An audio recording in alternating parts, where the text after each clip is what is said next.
September 16th, 1581. The sun sinks behind the rooftops of Nuremberg, casting a blood-orange glow across the cobbled square. The air is thick not just with smoke from street vendors, but with something electric, something ancient. Hundreds of people have gathered, pressing shoulder to shoulder in a circle around a strange, towering construction of wood and iron. Children sit high atop their fathers' shoulders, wide-eyed as vendors shout over one another, hawking roasted meat and warm ale. But this is no festival. At the center of the square, standing tall like a pagan altar to vengeance, is a giant oak wheel. It gleams under torchlight, silent and ominous, waiting. Today is not just another execution. It is the execution of the century. And the man about to be broken on that wheel is no ordinary criminal. He is a legend of horror, a walking nightmare made flesh. His name, Peter Niers. Some say he devoured the hearts of children. Others whisper that he could vanish into shadows and cast spells to evade death. For nearly 4 decades, this man haunted the forests and roads of southern Germany, killing hundreds, maybe more, in ways so horrific they defy belief. And now, for the first time, the crowd will witness the monster up close, shackled, scarred, and sneering at the people who once feared to even speak his name aloud. He emerges dragged forward by trembling guards who can barely look him in the eye. He doesn't struggle. He doesn't speak. He simply stares, as if daring the world to look away. And no one does. Because today, the people of Nuremberg won't just witness justice. They will watch a man's shattered body and soul in a public ritual of suffering so extreme, so medieval, that it still echoes through history over 400 years later. He wasn't just a killer. He was a legend whispered in fear, a name mothers used to terrify their children into obedience. Peter Niers was not born into darkness, but somehow he became its embodiment. In a century already drowning in chaos, he emerged as something else entirely. Not a man, not even a beast. Something worse. Something that walked among humans wearing their skin, but entirely hollow inside. Born around 1540 in the fractured heart of the Holy Roman Empire somewhere in Franconia, Peter's early life is cloaked in mystery. But what little we do know reads like the origin story of a nightmare. He was orphaned young, cast into a Europe ravaged by plague, famine, and the fires of religious war. The streets were his home, hunger was his god, and violence became his only currency. At first, he killed to survive, ambushing lone travelers for scraps of food or coins. But soon, something shifted. The killings weren't a means anymore. They were the reward. It didn't take long for Niers to evolve into something the world had never seen before. He wasn't a bandit. He was a predator, a sadist, a man who refined the art of murder.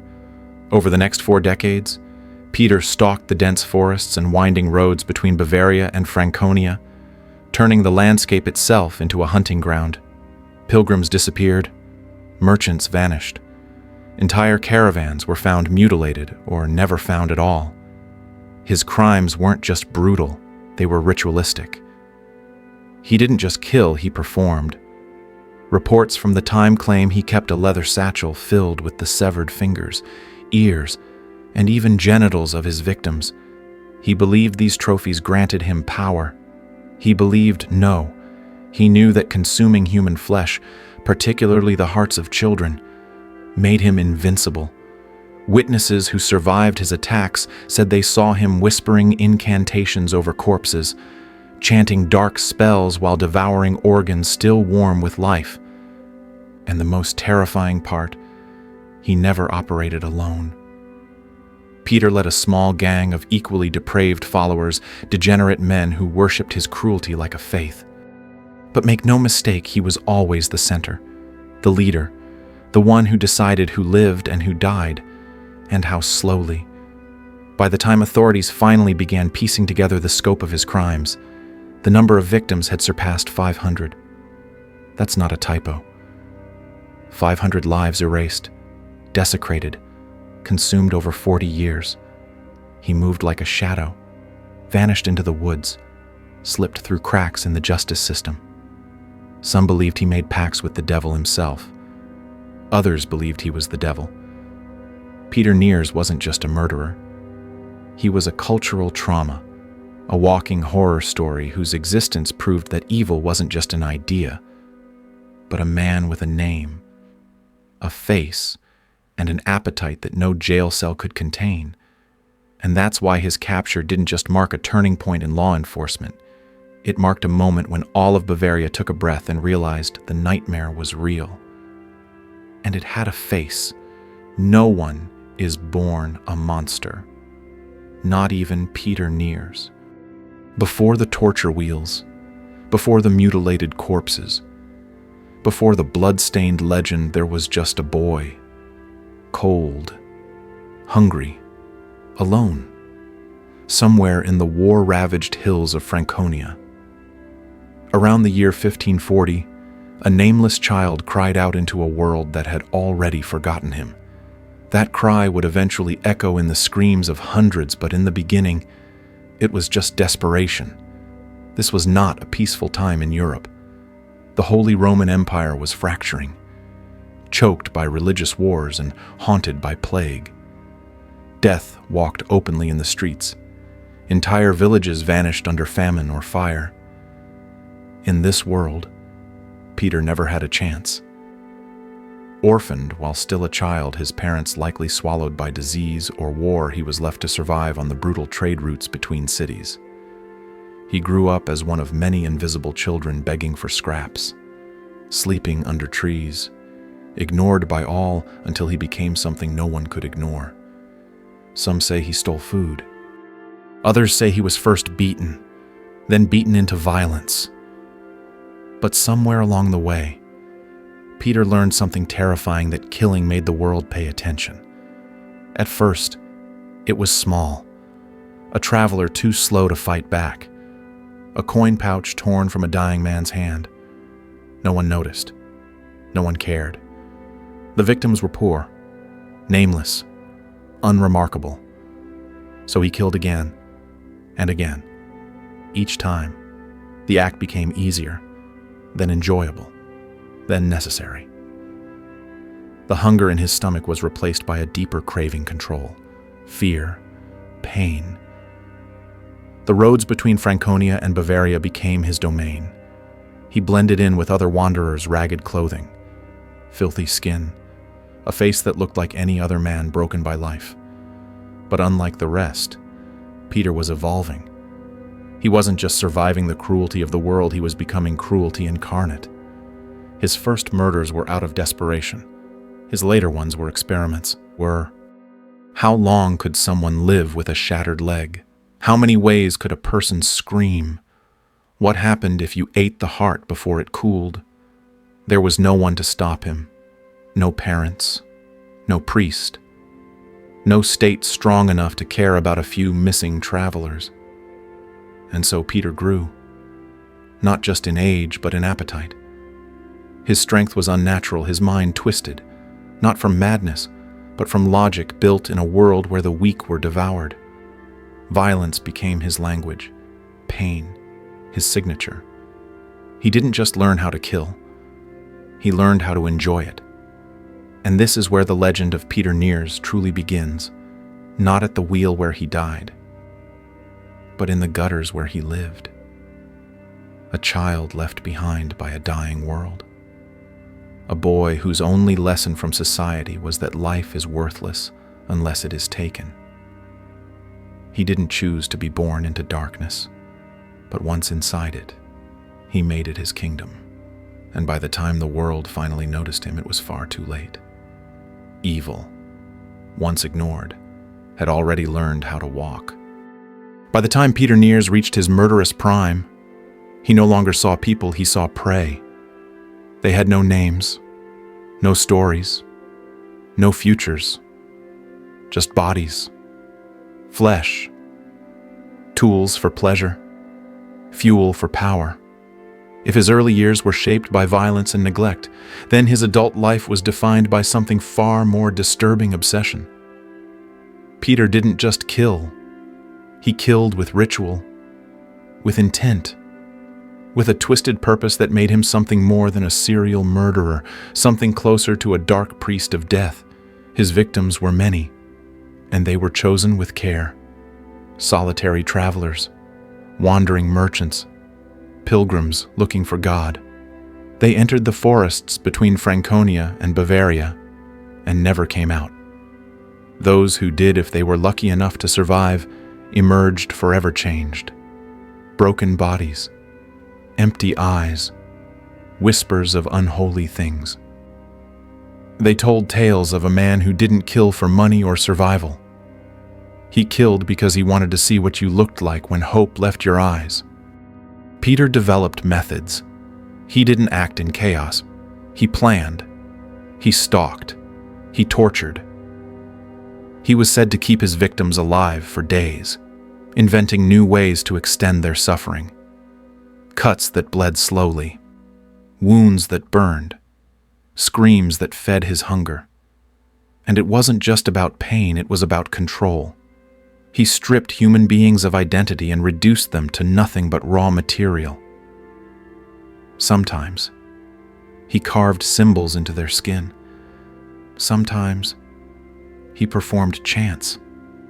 And sometimes, when the moon was full and the night was quiet, he would consume them.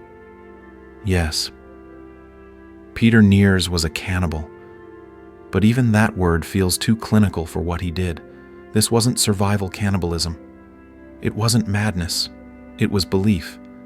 He believed eating human flesh, especially organs taken fresh, still warm, still twitching, granted him supernatural power. He believed devouring a child's heart made him invincible. That consuming the ears, fingers, or tongues of victims allowed him to hear whispers, cast spells, or steal voices. He even carried their remains with him in a leather pouch, a grotesque reliquary filled with rotting tokens of past rituals. Witnesses claimed they saw him perform these rites. He would sit cross-legged beside a corpse, eyes closed, murmuring incantations. He'd dip fingers in blood and trace shapes into the dirt. Then he'd eat slowly, deliberately, as if feeding something deeper than hunger, something darker. And when he finished, he would vanish into the trees, leaving behind mutilated bodies and a silence too loud to bear. This wasn't crime. It was theater. Each murder was a performance, a statement, a middle finger to the God that never came to save him as a child, a ritual to the demons that did. Peter Niers didn't want to be feared. He wanted to be remembered. Every cut, every chant, every devoured heart was part of a legacy he was building in blood. And it worked. 400 years later, we still speak his name, whisper it, like a curse, because deep down, we know some evil isn't born, it's summoned. And Peter Niers was its high priest. It didn't take long for Peter Niers to evolve from a man into a myth, the kind of legend whispered at night when the lanterns dimmed and the forest howled. His name alone could silence a room. Parents invoked it to terrify disobedient children. Travelers adjusted their routes to avoid certain woods, certain roads, places said to reek of death and something worse. In towns scattered across Bavaria, he wasn't just a fugitive, he was folklore. But this was no ghost story. This was real. The terror wasn't just in the what he did, but the how often and how effortlessly he disappeared afterward. Guards chased him, bounties were raised, patrols were doubled. But Peter always slipped through. Locals believed he had the devil on his side, or that his black rituals made him invisible. Every failed attempt to catch him only deepened the fear. He was a shadow in the trees, a rumor in the wind, a living curse that turned forests into graveyards. And the most chilling part, He liked it. He fed on that fear. For Peter Niers, terror wasn't just a byproduct, it was the point. He didn't just kill people. He owned their nightmares. And he wasn't done yet. Every monster eventually meets a hunter. And for Peter Niers, that hunter was Georg Aman, a magistrate not driven by duty alone, but by vengeance carved deep into his bones. Years before the infamous capture, Aman's own family had vanished while traveling a lonely stretch of road near the Bavarian woods. Weeks later, pieces of their bodies were found, disfigured in ways too horrific to describe. There were rumors, fingers missing, hearts gone, strange symbols drawn in dried blood. Whispers in the village pointed to one name, Peter Niers. And from that moment on, Georg Aman stopped being a civil servant. He became a man on a mission. Unlike the countless guards and officials who had failed to capture Niers, Aman didn't rely on brute force. He used patience. He studied Peter's methods, followed his trails, and mapped the paths of vanishing travelers with surgical precision. He didn't chase the killer blindly, he infiltrated his world. Aman planted informants inside Peter's growing network of criminal sympathizers, thieves, mercenaries, outcasts, people who feared Niers, but feared a higher bounty more. It took years of false leads, silent nights, and unburied rage. But in August of 1581, the breakthrough finally came. A trail of mutilated bodies led to a remote forest cabin, a place where no sane man would wander. Inside, Peter Niers was found, asleep beside the remains of his latest victims. His reign was over. The devil had finally been cornered. The capture sent shockwaves through the region. Crowds gathered outside city walls just to glimpse the monster in chains. But for Georg Aman, this wasn't justice. It was personal. And when he walked into the prison to confront the man who had destroyed his life, he didn't see a legend. He saw a coward, a filthy, broken creature mumbling to himself in the dark. That moment, the hunter facing the hunted, was the climax of a story that had stretched across years and corpses. Peter Niers was no longer a ghost. He was real, shackled, beaten, mortal. And thanks to Georg Aman, the people of Bavaria would finally see that even the darkest myths bleed when brought into the light. Because in the end, it wasn't holy water or fire that broke the devil's hold on the land. It was a man who refused to stop hunting. By the time Peter Niers was dragged into the stone halls of Nuremberg's courthouse, the verdict was already written in blood. His trial was not a question of guilt. It was a public ritual, a final unmasking. For years, he had haunted the region like a phantom. Now, under flickering torchlight, the man behind the myth would be laid bare. And what the world saw was far more disturbing than they could have imagined. The evidence alone was overwhelming. Dozens of survivors came forward limping, maimed, trembling to describe the horrors they had lived through. Grieving families identified keepsakes taken from the satchel of body parts Niers carried with him like a macabre trophy bag. Some of those items still dripped with decay. Others were carefully preserved, labeled by Niers himself. But nothing could prepare the courtroom for what came next, his confession. Peter Niers didn't plead for mercy. He didn't deny a thing. In fact, he spoke proudly, almost gleefully, as if recounting great accomplishments. He described in vivid detail how he stalked his victims, how he extended their agony with precision, how he consumed the organs of the dead and sometimes the dying. His tone was flat, cold, disturbingly clinical. He spoke of the warmth of a child's heart in his hands as if it were a delicacy, of spells chanted over human remains, of the power he believed entered his body with every bite. Some officials turned pale. One clerk vomited. Others averted their eyes, unable to bear the weight of words that cut deeper than any knife. What was meant to be a legal proceeding became a psychological dismantling. Peter didn't just confess to crimes, he relived them, dragged the courtroom into his twisted world, and made every listener a witness to evil they could never unsee. There was no need for deliberation. The sentence was swift and merciless execution by breaking wheel, enhanced for maximum pain. But the court's decision wasn't just about punishing a man. It was about exorcising a nightmare, by forcing Niers to speak, to testify, to confess in his own chilling voice. They weren't seeking justice, they were reclaiming power. For the first time, he was the one exposed. He was the one surrounded, judged, and stripped of control. And yet, even in chains, Peter Niers smiled. Because even in defeat, the devil was still being heard. When it came time to deliver Peter Niers' punishment, the authorities understood one thing clearly: this could not be a normal execution. Ordinary justice had no place for extraordinary evil. This wasn't just about putting a man to death, it was about creating a spectacle so unforgettable, so grotesque, that it would burn itself into the collective memory of a terrified people. Peter's crimes weren't simply crimes, they were performances of depravity. And now, the state would return the favor with a performance of its own. The order came down with solemn precision. He would not be hanged. He would not be beheaded. He would be broken methodically, publicly, and slowly.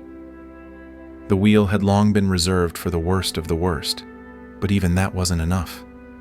This would be a refined version, a ritual in agony. First, the torturers would begin with red-hot pincers, searing his flesh in carefully chosen spots, the feet, the hands, the chest. Then, one by one, every bone in his body would be shattered by hammer blows, starting with the fingers, working their way up to the arms, legs, and ribs. Finally, when his body was nothing but a mangled shell, he would be burned alive, still conscious, still breathing. This wasn't cruelty for cruelty's sake. It was a message to criminals, to children, to the ghosts of Niers' hundreds of victims. The execution would serve as a ritual cleansing, a statement that the land, once stained with unspeakable horror, could be purified through pain. And the people came, by the thousands, pilgrims, locals, merchants. They didn't just want justice, they wanted closure. They wanted proof that the nightmare was ending. Vendors set up stalls, hawking food and drink as if this were a holiday. Children wore garlands of herbs to ward off evil spirits. The wheel itself was custom-built 6 feet in diameter, carved from oak, mounted to turn slowly. Braziers burned beside it, filled with glowing irons. And when Peter Niers was led into the square, stripped, shackled, silent, there was no chant, no prayer. Just a collective silence so heavy it felt sacred. This wasn't just execution. This was theater. And the man who once used torture to craft his legend was now about to become the star of a show he couldn't control. Because in the end, Peter Niers wouldn't simply die. He would be unmade bone by bone, flame by flame, until even his memory screamed. The morning of September 16th of 1581 arrived, not with mourning but with anticipation. The square at Nuremberg was unrecognizable. Guards lined the streets, their spears glinting in the rising light. Vendors shouted over one another, selling roasted meat and beer to crowds that had traveled for days. Children weaved through the legs of pilgrims, clutching charms against evil. It looked like a fair until you saw the wheel, towering over everything, its thick oak rim bound with iron. It stood like a monument to vengeance. This was no ordinary punishment. This was a public reckoning. Peter Niers was dragged into the square, stripped to the waist, his body thin but marked with the strength of a man who had outrun death for decades. But today, death had caught him and it had come prepared. As the crowd pressed forward, the first act began. Red-hot pincers, glowing from the braziers, were pressed against his flesh, one to the foot, another to the hand, then his chest. The smell of seared skin hit the air, followed by screams rageful, not pitiful. Peter wasn't begging. He was howling, as if furious that the world had finally caught him. Then came the wheel. Thick ropes bound him to its face as the executioner, a man chosen for his strength and lack of sympathy, raised the hammer. Crack. A finger. Crack. A wrist. Crack. A leg. The sound of shattering bone echoed through the square like drum beats from hell. One by one, each limb was broken with deliberate precision. Peter's screams grew weaker, not because the pain had lessened, but because his body was failing. Blood pooled beneath him. His chest heaved. His eyes, once sharp and cruel, flickered in and out of consciousness. Still, he did not beg. Still, he did not weep. 2 hours passed. When the hammer fell silent, Peter Niers was no longer recognizable as a man. He was a ruin of crushed bone and torn flesh, barely breathing. And yet, the sentence was not complete. The final act awaited. The pile of kindling beneath the wheel was lit. Flames crept up his shattered legs, licking higher, hungry.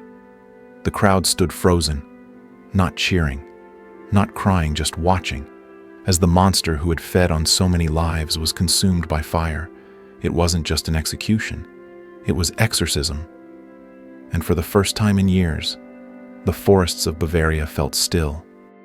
When the ashes of Peter Niers scattered into the Bavarian wind, it wasn't just a man being erased, it was a curse being lifted. For decades, his name had stalked roads, haunted forest trails, and lived rent-free in the nightmares of an entire generation. But now, the monster was gone. The roads grew quiet again. Pilgrims walked without fear. Children no longer whispered his name at bedtime.